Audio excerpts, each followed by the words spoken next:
If you're thinking about divorce, I want you to watch this video first. Now, you probably found this video because, like me one day, you were probably sitting thinking that this is the final straw. I can't do this anymore.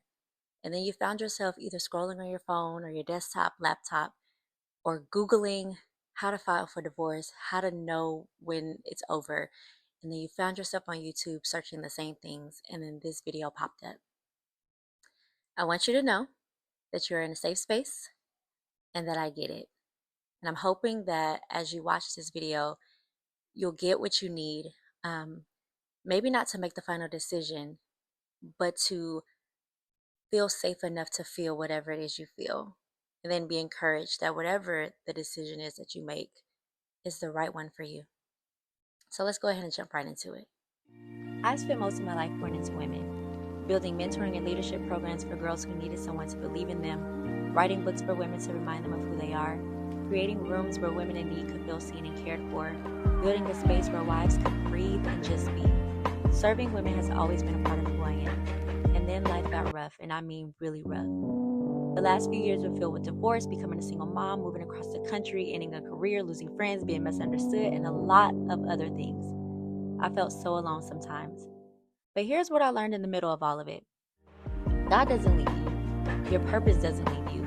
And the women who need you, they don't go anywhere either. So I kept going. I'm Kim Allen, a wife, a mother, an author, a speaker, and a plethora of other things. But most importantly, I'm a woman who's still on the journey. And this channel, this is where we get honest about rebuilding, about our faith, and about what it actually looks like to bounce back when everything in you wants to stay there. I've been gone for a minute, and let me tell you, a lot of good things have happened. But since I'm back, and I brought everything I've learned with me, welcome to And Then She Bounced Back. Subscribe, because we're just getting started. So in this video, I want to give you permission to feel everything you're feeling, okay? Whether that is guilt, shame, sadness, fear, anxiety, the list goes on, and I am speaking from someone who has felt it all. I will never forget the day that I looked around my home and said, I can't do this anymore. I don't want to do this anymore. I have fought and I have cried and nothing is changing. And I remember the day that I made the decision to go to that courthouse and file that paperwork. But before we get there, I want you to just sit with yourself for a moment and acknowledge what you feel right now as you're watching this video, as you're watching me talk about this. I want you to think about what you feel. And I want you to give yourself permission to feel that. Because here's the truth. Nobody knows how you feel but you, and no one can dictate how you feel. No one. And the reality is that most people won't even understand what you feel. And even if they've gone through it before, like me, our feelings are so different. And so I want you to first give yourself permission before we go into anything else in this video. Before I give you advice or my story, I want you to just simply sit in what you're feeling. Divorce it can be the ugliest experience that you will ever go through. And the reality is that the feelings that you feel now, you may feel them later and you may feel something drastically different. But right now in this moment, I want to give you permission. I want you to give yourself permission to feel everything. Now, before I go even more in this video, I want to give a disclaimer. I am not a divorce guru, nor do I advocate for divorce. However, being someone that has gone through divorce, I do recognize that there are some reasons why you just simply have to walk away. And so, as someone who has experienced that and made the decision to walk away, I want to help you go through that process if that is what you choose to do. So, really quick. Um, I'm hoping that once this video is done, you have sort of like a framework or even like real steps to take should you decide to move forward with the divorce. One of the things that was my biggest challenge was feeling like I was going through it alone and also not having someone to just really talk to about it and offer just real life experience and like girl, this is what you do, this is what you don't do, while also helping me not feel guilty as a believer, as a Christian woman.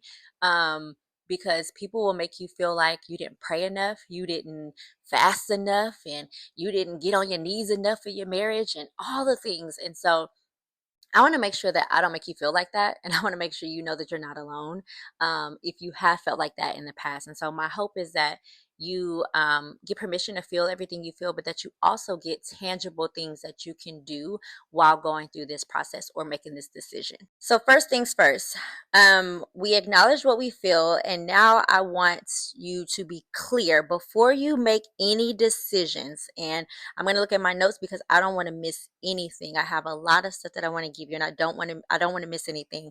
And so I'm going to give it to you real and raw. So before you decide anything, you may have already said, I've had enough. I can't do this anymore. But before you go and make any final decisions, the first thing I want you to do is pray. And I know it sounds super cliche, because you're like, Kim, you just told me that everybody was telling you you didn't pray enough. Yes, you are correct. However, I do know that simply talking to God gives you clarity. It gives you peace of mind. It gives you wisdom. He gives you love. There's so much that He gives you when you just simply talk to Him that you're going to need when you make these decisions, that I want to lay the foundation first, and that is prayer. Simply talking to God. I'm not saying that you have to go into your prayer closet and take notes and do all the things and write all the scriptures and memorize them and fast and for 7,000 days. No, I'm saying to simply talk to God. Talk to your father. Tell him how you feel. Tell him how disappointed you are about this. Have real conversations, because he cares and he wants to know your heart. He already knows what you're going through. Talk to him, because while you talk to him, there's a level of peace that you will receive to make sound decisions. I truly believe that the Lord never wanted divorce to be a thing, right? That was not his plan. Just like sickness is not his plan, death was never his plan. However, we have free will, and we chose the person that we chose. For whatever reason, we chose them. And so now here we are, right? And so, though that was never his original framework or design for marriage, which is divorce, I do know that he knows that sometimes it's inevitable. And I know that he meets you right where you are because he did it for me. And so the guilt and shame that I felt surrounding filing for divorce, he made sure I didn't feel that anymore. And so I want to lay the foundation that prayer, talking to God, is going to be the first thing that you should do. The second thing I want you to do is I want you to answer these questions to yourself, and I want you to be really honest with these questions. The first question is, what am I actually exhausted by? Okay. Am I exhausted by the marriage? Am I exhausted by the man? Am I exhausted about these kids? Am I exhausted about my routine? Am I exhausted about the situation that I'm in the marriage? Maybe it was infidelity. What are you exhausted by? What was the final straw for you? Right? I want you to answer that question. The second question is, have I said that out loud? Have I actually talked about that situation? Have I talked to it to my spouse? Have I talked to it to people that I trust, mentors, pastors, leaders, whoever it is, community? Have I said it out loud, what I was really exhausted by? Not hinted at, not hoped for, but actually said. Have you spoke to it specifically to your spouse yet? The third question is, have I tried? Have I given it my all? If you decide to go to that courthouse today or tomorrow, can you look yourself in the mirror and say, I tried everything? In my case, it was absolutely yes. I feel like I had done everything from therapy to prayer to talking to community to talking to my spouse, everything, and nothing was working. So I want you to ask yourself, have I really tried? Have I given it my all? And if the answer is yes, then I think you know what you need to do. But if the answer is no, I want to encourage you to try again, whatever that looks like for you. The fourth question is, what does my gut say when I am quiet? When I get before the Lord, when I get by myself in these quiet moments, what am I hearing? What am I saying to myself? Um Now, I'm not telling you whether to stay or go. Like, that's going to be between you and God. but I want you to make a clear decision about it. And answering these questions in the most real and raw way you can will help you get to that answer. So the next thing I want you to do, and these are some practical steps. So whether you're deciding, you've already decided, whether you've thought about filing for divorce for 5 minutes or you've been thinking about it for the last 5 years, I want to leave you with some practical steps to get through this. All right. So there's going to be two different things that I talk about. The first few steps we'll be talking about if you're still deciding. And the second thing is going to be, or the second set of steps is going to be if you've already decided. So if you're still deciding, I want you to go to therapy. I want you to get some counseling. So the foundation is Jesus. And then the next step is therapy. Get you some counseling. And I want you to do both individual counseling and joint counseling. And the reason why this is important is because there are some things that you have dealt with in your life that has made you become the woman that you are. And sometimes we don't recognize that we bring a lot of baggage and a lot of things to our marriage, right? So, yes, your partner could have done XYZ because they also have brought their life experiences to all of this, but you have also played a role in why you feel this way, right? Whether it was your reaction or your lack of reaction, your affection or the lack, whatever it is, we both have had a role to play. And so therapy helps you really dig deep into that. It digs deep into your childhood, why you make decisions, why you act the way you do, why you talk the way you talk, why you are affectionate or not affectionate. It really digs into your ish. And so it's super important that you have a therapist, that your partner have a therapist, and that you come together and have a therapist that you can see together. In an ideal world, this would be the same person, or at least that's my advice.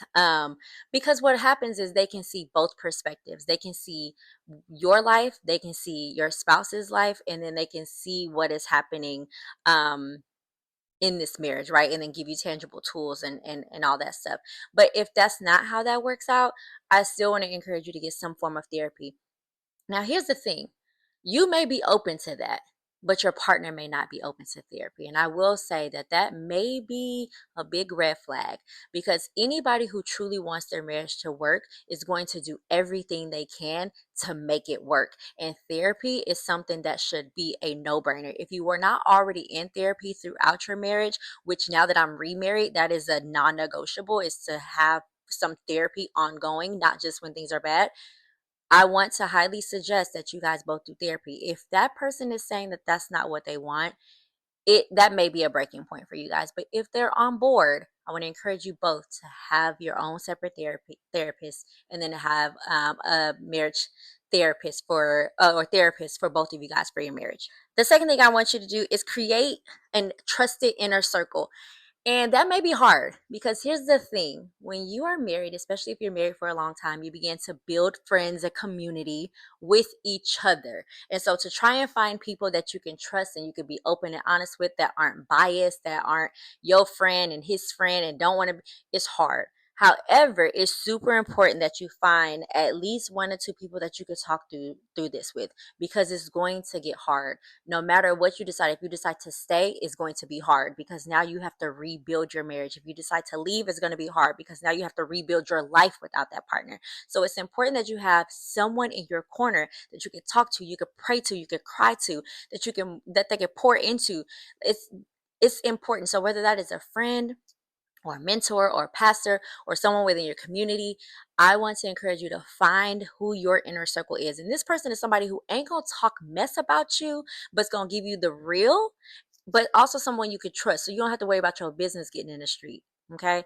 That's big. Like when you're going through divorce, the last thing you want is your information that you've given somebody, which is super sensitive information. You don't want that out for everybody. So find one or two people that you can truly trust and talk to about what you're going through. I also want you to start journaling, and this is super important.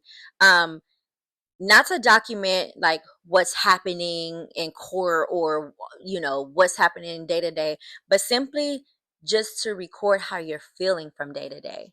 There's something about being able to go back and see how far you've come, There's also something so great about being able to see what the Lord has done for you. But there's also something important or something good about just getting all of the thoughts from out of your head onto paper, clearing your mind, clearing your head. It's like when you have a big old to-do list going around in your head and you're thinking about all the things you have to do. And the minute you write it down, you're like, oh, this isn't that bad after all. And then you can start checking things off. It's the same with journaling when you're going through this process. Take time to write down how you're feeling. Take time to express what you're feeling in this process. So then you can go back and reflect, but also so you can clear your mind of all the clutter. The last thing I want you to do is give yourself grace. Give yourself a grace period, I should say. Well, really both. Give yourself grace, but also give yourself a grace period before you make any decisions. Okay. So for me, I had made the decision to separate from my ex-husband. God, it was like April of 2021. However, I didn't make the decision to file for divorce until February of 2022. So that whole period, I was going through therapy. We were going through therapy. It was just a lot of like process of me trying to decide, was this really what I wanted? Well, one last incident happened, and baby, it was the straw that broke the camel's back, and I made a decision, and I made it swiftly. But it was because I had given myself a grace period of over 8 months to decide, is this something I want to do or not? And so give yourself time. If something has happened, infidelity, or you felt whatever it is, I know you're mad. I know you're upset, and you have every right to be, especially if that was a deal breaker for you. But I still want to encourage you that wisdom is saying to slow down and give yourself grace to think through all of this. Okay. All right. So now this is if you've already decided. If you're like, Kim, I hear you, but I've already made the decision. I'm going to the courthouse tomorrow. I get it. I've been there too. So I want to give you a few tips with that as well. I want you to consult a family law attorney. Do this. I did not. I filed all that paperwork by myself. It got rejected about 3 to 4 times, and it prolonged the entire process. And though it should have been an easy divorce, it was very difficult because I was trying to navigate it and be cheap and do it by myself. There are free legal services that you can find. There are Facebook groups. It's ChatGPT. It's all kind of resources now. But I want you to strongly consider consulting with a family law attorney or a paralegal or the free services that the court offers, because it's important that you get the right information and that you also get your paperwork filled out right. Okay. Don't get that stuff rejected 3 to 4 times like I did. It takes forever to get it right by yourself. Get it right the first time, pay the money, get it right the first time, and move on. The second thing I want you to do is I want you to start understanding your finances. Okay. So maybe you were in a marriage and you guys both worked, you both took care of the expenses. Maybe you were in a marriage where you were the breadwinner. Maybe you were in a marriage where he was the breadwinner. No matter what the circumstances, it's now going to be different, no matter what. And so I want you to think about your finances. I want you to think about what it's going to look like with you doing this all by yourself now. Really take a look at your credit score. See what's on there. Start fixing up things that you need to fix up. For me, I had to look at my credit score. I had to be like, ooh, how did you get to a 500 and something credit score? Well, that was because I was the one that was financially responsible, for lack of better words.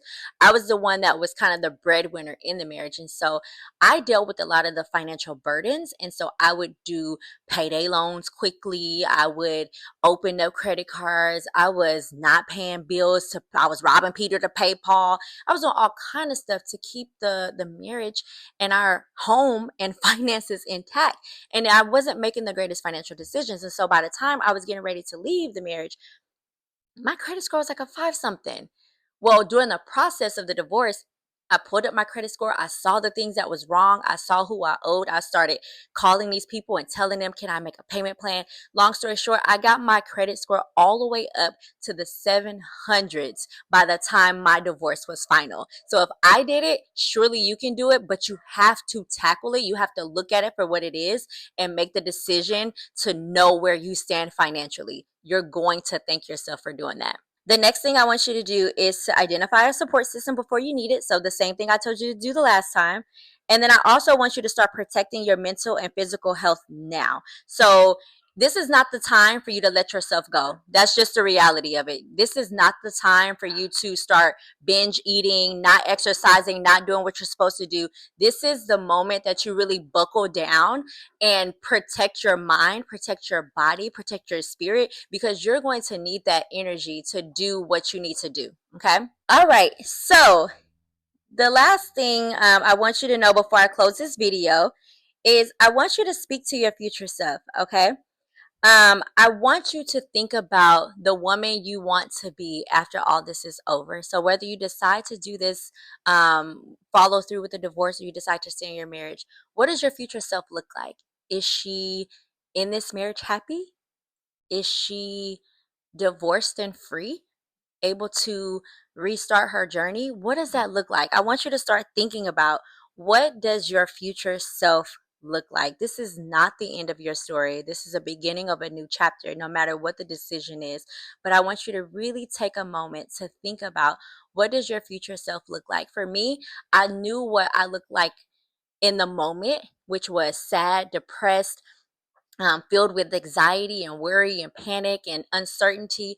But I saw my future self, and she was beautiful. She was bold. She had her voice back. She was sexy again. She was confident. I saw that version of myself before I actually saw this version of myself. And now I'm seeing it in real time. But I saw her before I ever saw her in the present moment. So I want you to really think about and visualize, who do you look like? Who did you become from this moment? All right, you guys. So if this video helped you, which I hope it did, leave me a comment, because I would love to hear your voice. Well, I can't hear your voice, but I would love to read your comment. Because I know that this is hard, and I know that this is probably going to be the toughest decision you ever make in your life. And I know that no matter what the decision is, I believe that it's going to be the best decision that you make for yourself right now at this moment in time. I want to leave you with some resources, two of them actually. So I actually wrote an interactive journal for women who are going through their first year of divorce. So if you decide that you are going through with the divorce, I don't want you to go through it alone. And so I have an interactive journal that I want to share with you, and it takes you through your first year of divorce. And I ask real and raw questions in here, and I ask that you are vulnerable in answering it and honest in answering it. And if you do this, in 365 days, when you close this book, when you close this journal, you will be a completely different woman. I also mentioned that it's important to journal and write down your feelings and what you're going through. And I have a journal that will allow you to do just that. It's a beautiful hardback journal, because this can often, sorry y'all, I pushed a button. This can often be a very ugly time, and so I thought you might as well have something pretty in your hand. I'm just kidding. I just love pink. So it is a journal. It's completely blank, and it's here for you to write your thoughts out. And so if you want any of these, you can visit the website to look at it. I'll have the link in my description, and you can also visit it on Amazon for it. All right, you guys. So this is all I have for you. I hope that you got something out of this. I want to say a quick prayer for you, and then we'll be on our way. So God, I first want to thank you for your daughter, my sister. I want to thank you for her life. I want to thank you for the very breath in her body. God, you know that this is such a hard season for her. She is at a crossword road, and she is possibly about to make one of the hardest decisions of her life, God. But I pray that even in the midst of this, that she feels you, that she feels your presence, that she feels your peace, that she feels your joy again, that you give her the wisdom and the confidence needed to move forward in whatever the decision is that she has, God.